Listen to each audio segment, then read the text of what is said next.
Sexto aniversario, Iglesia Aviva Altamira. Amigos, qué gusto de verdad encontrarnos cada semana y saber que la palabra de Dios está transformando nuestras vidas y que está cumpliendo el propósito por el cual Dios nos dejó a través de su palabra todo lo que en ella está escrito. Hoy quiero compartir un mensaje que lleva por título La historia que conmovió a Jesús. No soy muy dado a tener títulos muy largos, pero no encontraba otro mejor que este, porque hay una historia que conmovió a Jesús. Y me encantaría que leyéramos el Evangelio de Juan, porque ahí en el Evangelio de Juan hay una historia muy conocida, una historia muy predicada, porque creo que todos los que estamos aquí en algún momento nos hemos puesto en los pies, en los zapatos de esta mujer. Juan capítulo 8, versículo 1.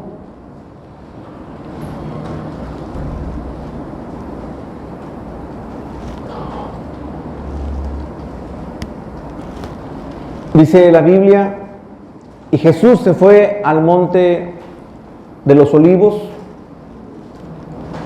y por la mañana volvió al templo, y todo el templo vino a él, y sentado él, les enseñaba. Es decir, le estaba compartiendo el evangelio ahí en el templo, ¿verdad? Entonces los escribas y los fariseos le trajeron una mujer sorprendida en adulterio, y poniéndola en medio, le dijeron: Maestro, esta mujer ha sido sorprendida en el acto mismo del adulterio. Y en la ley nos mandó Moisés a apedrear a tales mujeres. ¿Tú pues qué dices? Mas esto decían tentándole para poder acusarle, pero Jesús, inclinado hacia el suelo, escribía en tierra con el dedo.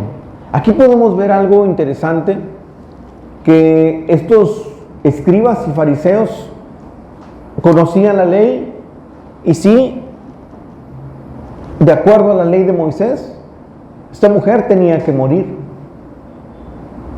Es decir, esta mujer ya estaba condenada. Pero esta mujer fue llevada delante de Jesús, no porque realmente estos doctos de la ley quisieran cumplir la ley, sino porque querían tentar a Jesús. Esto yo lo he predicado otras veces. Le estaban poniendo una trampa. ¿Cuál es esa trampa? Bueno, vamos a ver Jesús qué hace, porque recuerde que él estaba en medio de una predicación, en medio de todos. Le llevaron ahí a esta mujer. Entonces, ¿qué es lo que pasa? Que estos hombres al llevar a esta mujer, había dos opciones. Vamos a ver Jesús qué hace. Porque si Jesús dice, no, apedréenla. Sí, eso dice la ley de Moisés. Entonces los religiosos hubieran dicho, ahí está Jesús. No que tú eres todo amor. Pero si él decía, perdónenla,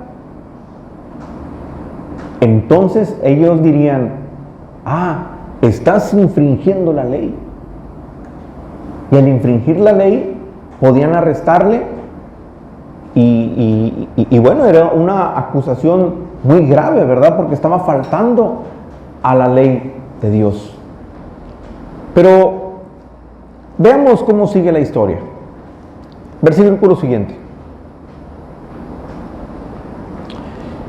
E inclinándose de nuevo hacia el suelo, siguió escribiendo en tierra. Este versículo es muy importante, es un versículo clave para lo que hoy Dios nos quiere hablar. Pero ellos, al oír esto, acusados por su conciencia, salían uno a uno, comenzando desde los más viejos hasta los postreros, y quedó solo Jesús y la mujer que estaba en medio. Miren, este versículo es un versículo clave porque aquí nos estamos dando cuenta que aunque la mujer realmente merecía la muerte, en el momento en el que Jesús dice, bueno, si alguno de ustedes es mejor que ella, empiezan a apedrearla.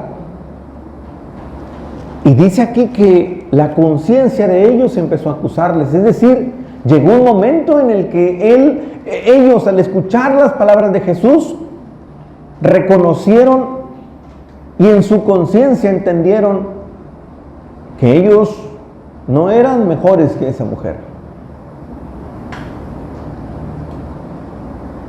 Su conciencia los acusó de que también ellos fallaban, de que nadie podía cumplir la ley. Veamos los siguientes versículos. Enderezándose Jesús y no viendo a nadie sino a la mujer, le dijo, mujer, ¿dónde están los que te acusaban? ¿Ninguno te condenó? Ella dijo, ninguno, Señor. Entonces Jesús les dijo, ni yo te condeno, vete y no peques más. Ahora, también hay algo importante que debo decirles en este versículo, y es que la ley decía que para poder acusar y matar a alguien porque infringió la ley tenía que haber testigos. Entonces, al no haber testigos, pues Jesús tampoco puede acusarla porque no hay testigos. Entonces, finalmente podemos ver cómo esta mujer, estando a punto de morir a causa de su pecado, finalmente recibe la gracia y el perdón de parte de Jesús. La pregunta es, ¿por qué Jesús se conmovió tanto con la historia de esta mujer? ¿Por qué Jesús se conmueve con ella? ¿Alguna vez usted se lo ha preguntado? Bueno, sí, porque Dios es amor. Pero también vemos que esta mujer estaba infringiendo la ley. ¿Qué fue lo que vio Jesús en esta mujer? Que su historia lo conmovió de tal manera que es la única mujer en este sentido que fue perdonada, que recibió la gracia. Bueno, pude encontrar una historia en la Biblia y entendí por qué Jesús se conmovió tanto al ver la situación de esta mujer. Y quiero que me acompañe el libro de Génesis, capítulo 38. Génesis, capítulo 38, versículo 1, por favor.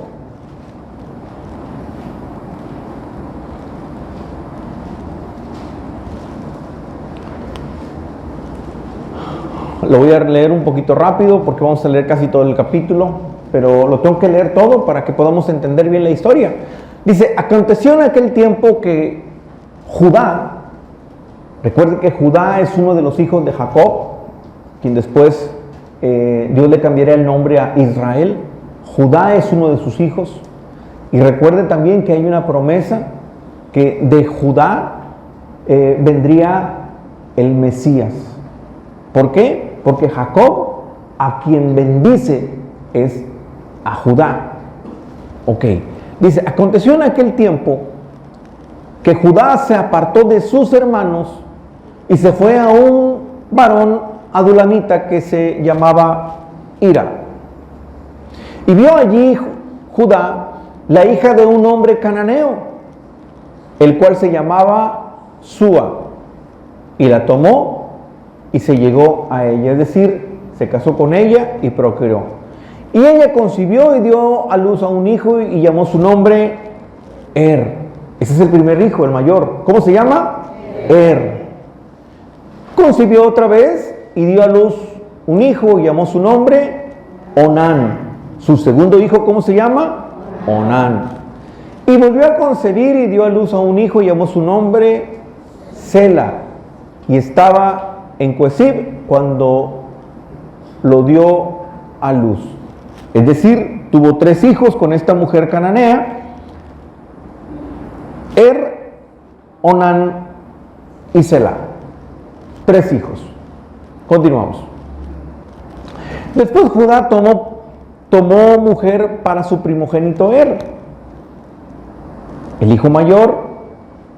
Judá le consigue una mujer como esposa, la cual se llamaba ¿cómo?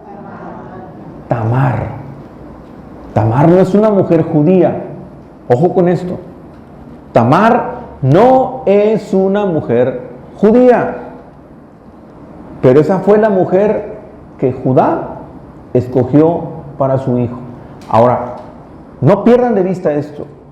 De Judá viene, en esa descendencia, en ese linaje, es que en algún momento nacería el Mesías. Entonces, tenía que ser muy cuidadoso en cuidar la genealogía. Pero bueno, por alguna razón, Judá ve algo en esta mujer y la toma para su hijo. La que sigue. Y el primogénito de Judá, fue malo ante los ojos de Jehová y le quitó Jehová la vida. Entonces Judá dijo a Onán, su segundo hijo: llégate a la mujer de tu hermano y despósate con ella y levanta descendencia a tu hermano. Ahí nos paramos un momento. ¿Por qué ahora Judá le pide al segundo hijo que se case con la viuda, con la mujer que había escogido Judá para su primer hijo que ya había muerto? Bueno, porque en aquel tiempo había una ley, y es la ley del levirato. La ley del levirato. ¿Qué es la ley del levirato? La ley del levirato es que cuando una mujer enviudaba y no tenía hijos, entonces por esa ley ella tenía que tomarla como mujer y procrear para que no se perdiera la descendencia, los hermanos, ¿verdad? Esa es la ley del levirato. Por eso es que ahora Judá le dice a Onán que se case con la que ahora está viuda, con su nuera. La que sigue. Y sabiendo Onán que la descendencia no había de ser suya por la ley del levirato, sucedía que cuando se llegaba a la mujer de su hermano, vertía en tierra para no dar descendencia a su hermano. Y desagradó en ojos de Jehová lo que hacía, y a él también le quitó la vida. Es decir, los 2 primeros hijos ya murieron, solo quedaba el más pequeño, Selá. Entonces, según la ley del levirato, ¿quién tenía que casarse con esta mujer? Selá. Esa era la ley. Esa era la ley judía. Eso es lo que Judá tenía que haber hecho. Siguiente versículo. Y Judá dijo a Tamar su nuera: quédate viuda en casa de tu padre hasta que crezca Selá mi hijo. Y entonces mire lo que ella pensó: no sea que muera él también como sus hermanos. Y se fue Tamar y estuvo en la casa de su padre. Es decir, lo primero que pensó Judá de haber dicho: esta nuera es la viuda negra, ¿verdad? A mis 2 hijos ya me los mató, y con el tercero puede pasar lo mismo. Entonces dijo, no, voy a cuidar de mi hijo. Pero de alguna manera lo que Judá estaba haciendo era menospreciar a esta mujer. Y más adelante nos vamos a ver que efectivamente lo que Judá estaba haciendo con Tamar es que la estaba despreciando. Seguimos.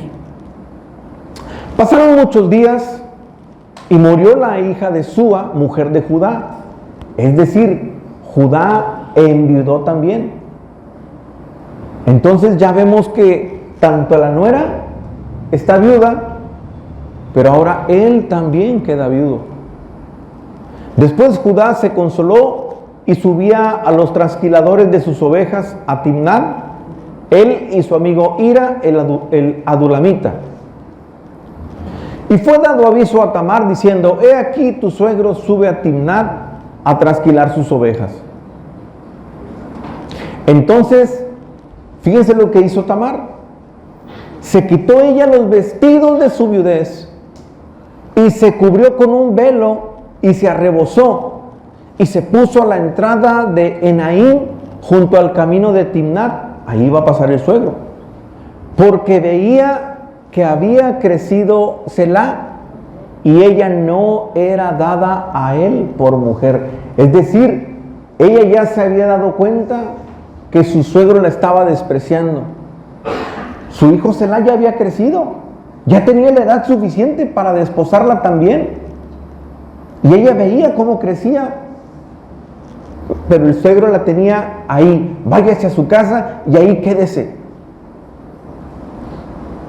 Entonces, cuando ella se da cuenta que el suegro tiene que pasar por ahí, ella se disfraza. La que sigue, por favor. Y la vio Judá, recuerden que ella estaba disfrazada, la vio Judá y la tuvo por ramera, porque ella estaba cubierta, tenía cubierto su rostro. Es decir, cuando Judá, el suegro la ve, no la reconoce, porque está toda ataviada. ¿Y qué fue lo que él pensó? Que ella era una ramera. No lo era, pero él pensó que era. La que sigue. Y se apartó del camino hacia ella y le dijo, déjame ahora llegarme a ti. Él no sabía que era su nuera. Y ella le dijo, ¿y qué me darás por llegarte a mí? Es decir, está bien, tú me vas a tomar para tener relaciones, obviamente, pero ¿qué me vas a dar a cambio? Él no sabía que era su nuera. Ella estaba disfrazada. La que sigue. Y él le respondió, yo te enviaré del ganado un cabrito de las cabras. Y ella le dijo, dame una prenda hasta que lo envíes. Es decir, Judá, recuerde que iba con los trasquiladores. Era tiempo en el que había que trasquilar a las ovejas. Él tenía muchas. Ella lo sabía.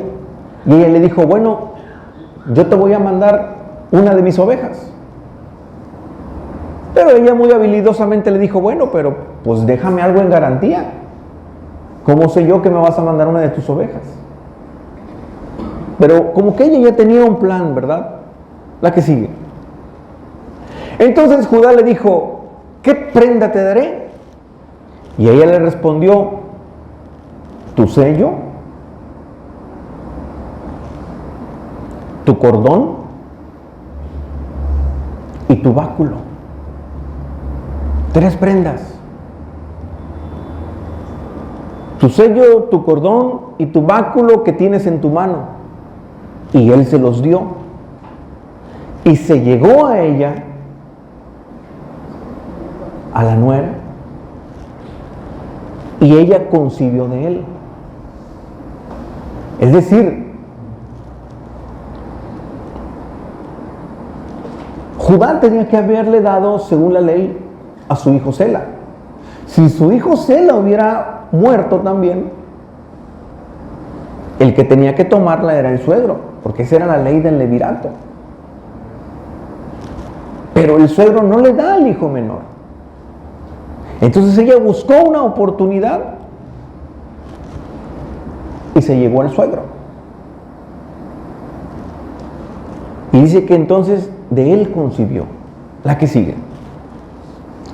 Luego se levantó y se fue y se quitó el velo de sobre sí y se vistió las ropas de su viudez. Regresó nuevamente a su casa y siguió como si nada hubiera pasado.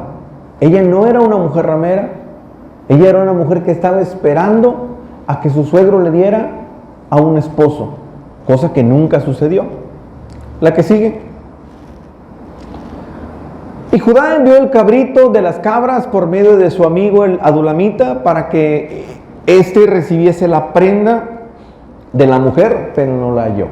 Es decir, él le dijo a su amigo, ¿sabes qué? Pues mira, ayer estuve con una mujer, pero yo le dejé algo en prenda a ella. Yo te pido que vayas por estas cosas. La verdad es que a mí me da pena, a mí me da mucha pena ir. Entonces, pues yo quiero que tú vayas y las recojas. Llévale el cabrito y me traes, recuerden, las 3 prendas que le dejó: el sello, el cordón y el báculo. Entonces llega el amigo y mire lo que pasó.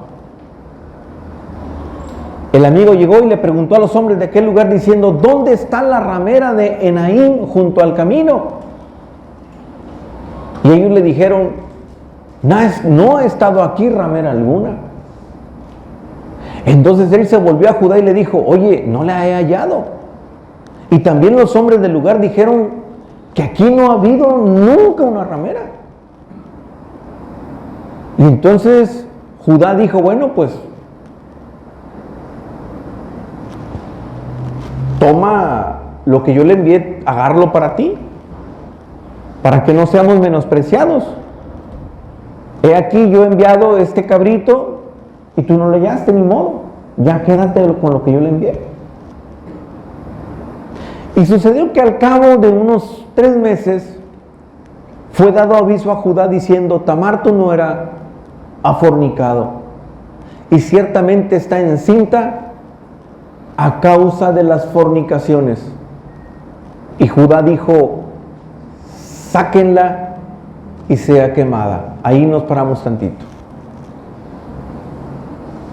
Pasaron 3 meses después de que Tamar estuvo con Judá y de repente los vecinos empiezan a ver a Tamar diferente.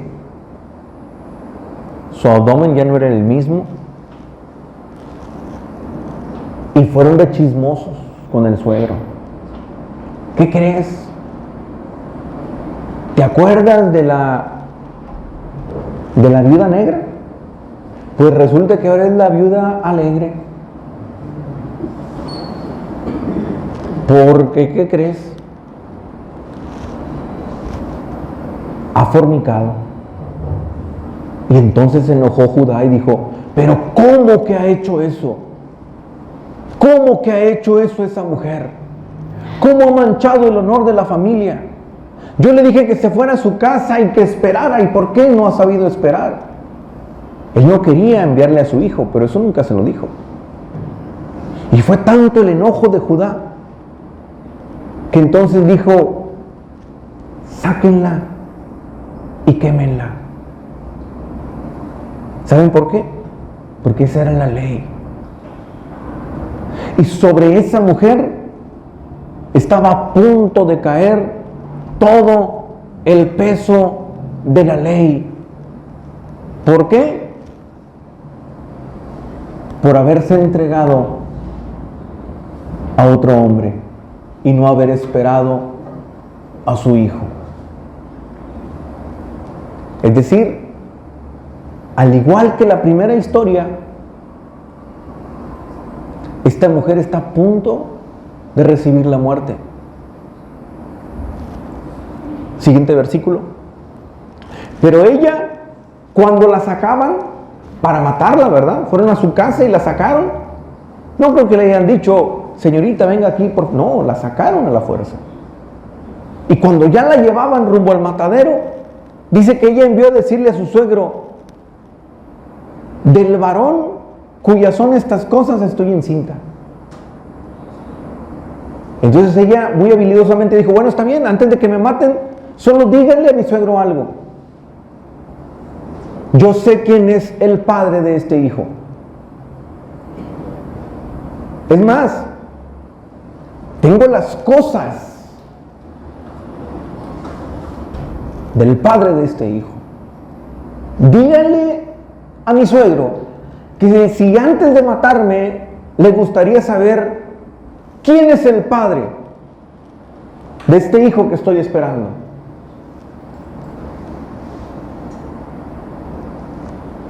Dice este versículo, el 25, pero ella, cuando lo sacaban, envió a decir a su suegro: del varón cuyas son estas cosas estoy encinta. También dijo: mira ahora de quién son estas cosas.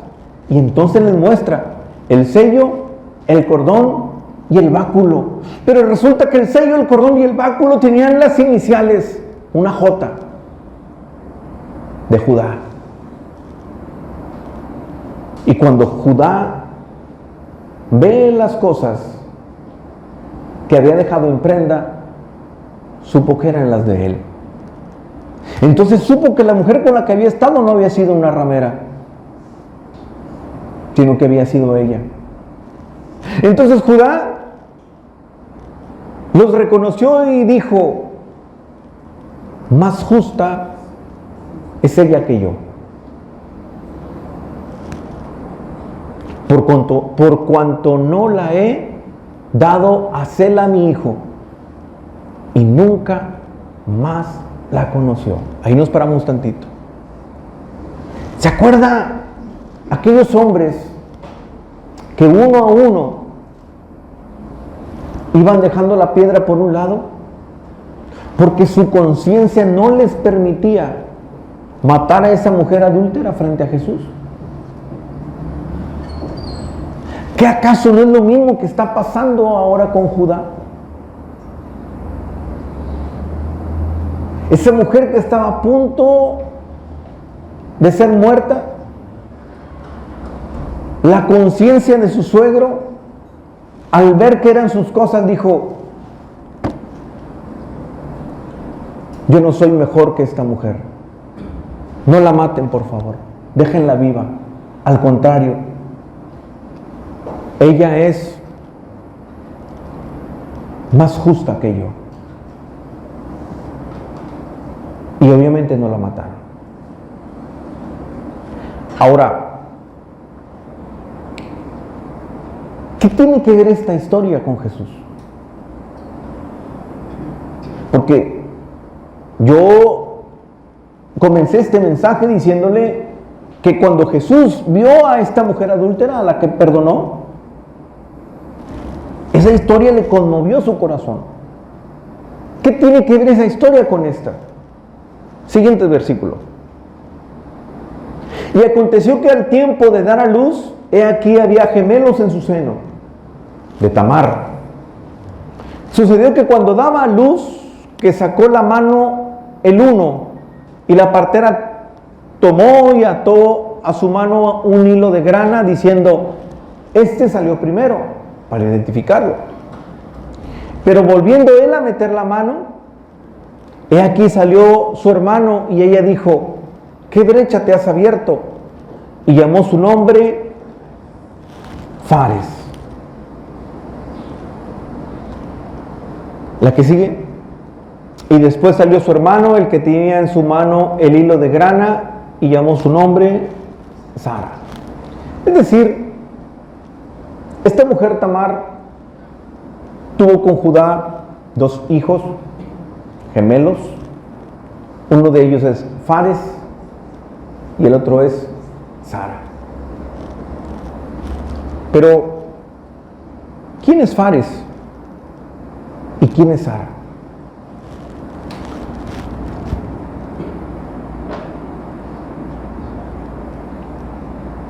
Mateo capítulo 1, versículo 1, por favor.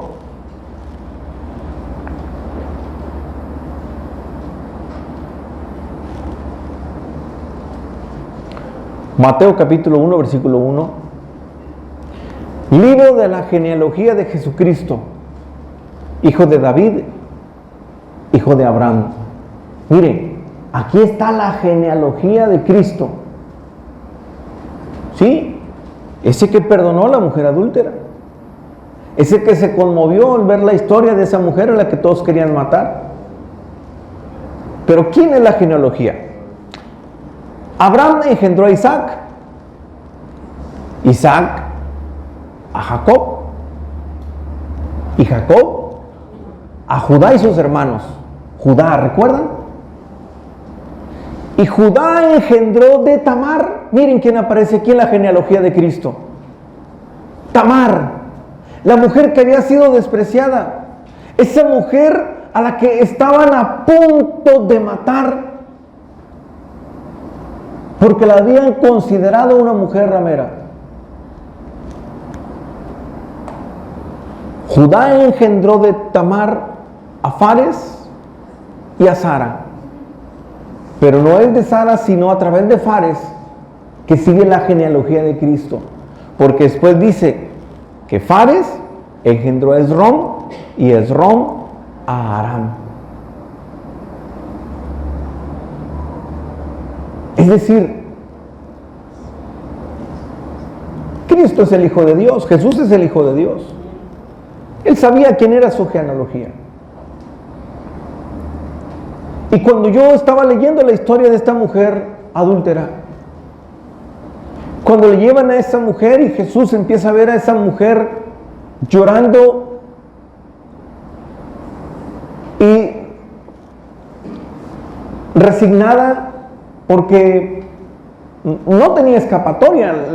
Dice la Biblia que la encontraron en el momento mismo en el que ella estaba adulterando. Entonces esa mujer está ahí en medio de todos, todo el mundo la está acusando y los religiosos listos con las piedras para matarla. Todo el peso de la ley estaba sobre esa mujer. Pero cuando Jesús la ve, pudo recordar que mucho tiempo atrás una mujer estuvo en la misma condición. Una mujer estuvo a punto de ser condenada.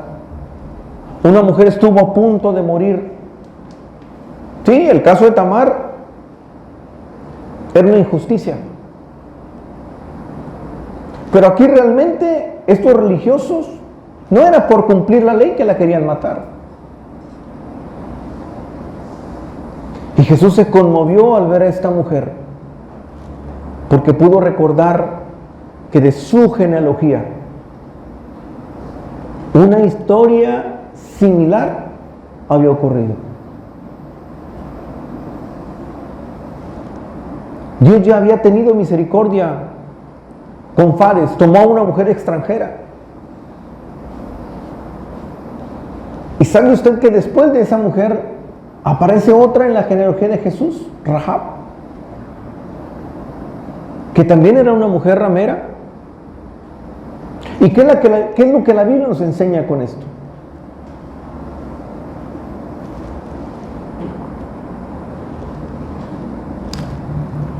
¿Sabe? Jesús no vino y dio su vida por usted y por mí porque nosotros fuéramos buenos. Al contrario, Él vino y dio su vida por usted y por mí porque no lo éramos.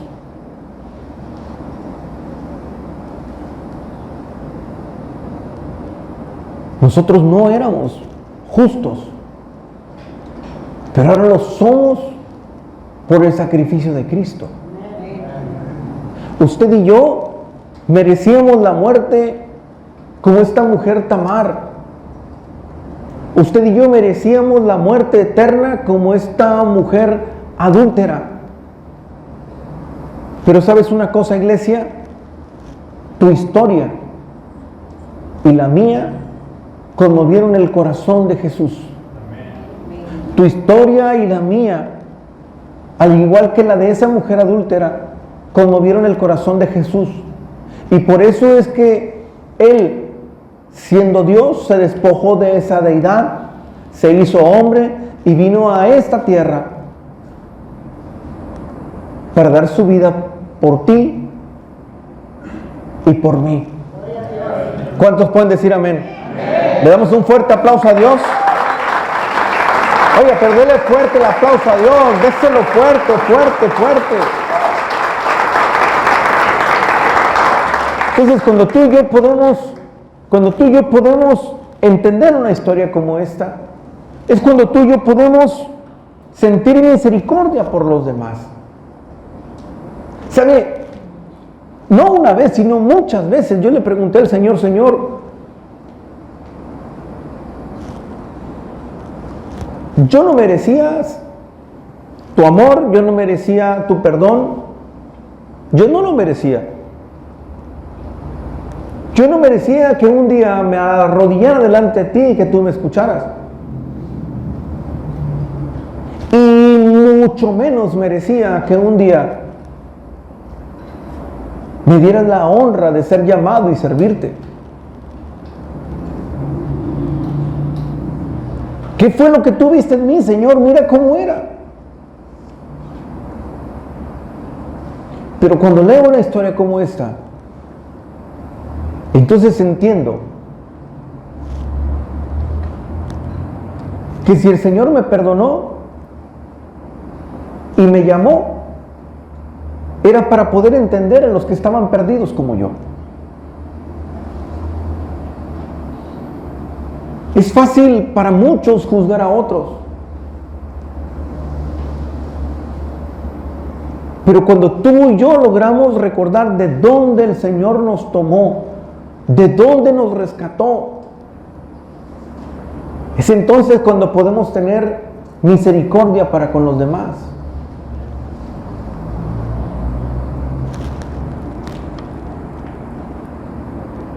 Cristo, por supuesto que Él sabía su genealogía, sabía lo que había pasado con esta mujer Tamar. Y Él sintió misericordia por esta mujer. Pero es la misma que ha sentido por ti y por mí. Y hoy tú y yo somos llamados exactamente a lo mismo. Que la historia de una persona perdida, que la historia de una persona alcohólica, que la historia de una persona que está a punto de perder su matrimonio, que la historia de una persona que está a punto de colgarse, porque son tantos los problemas que los tienen abrumados. Hoy esas historias te deben de conmover, iglesia. Hoy esas historias te deben de conmover. Y tú y yo somos llamados a tener misericordia sobre ellos. Y así como tú y yo un día recibimos la salvación, oremos para que ahora Dios nos use, para que ellos también reciban el Evangelio y también puedan ser salvos. Dos mujeres en esta historia estuvieron a punto de morir, pero recibieron la misericordia, recibieron la gracia. Todos los que estábamos aquí estábamos a punto de morir eternamente, pero recibimos la misericordia, recibimos la gracia y por eso estamos aquí. ¿Cuántos dicen amén? ¿Cuántos dicen amén? Le damos fuerte a Dios. Déselo fuerte, fuerte es para Dios.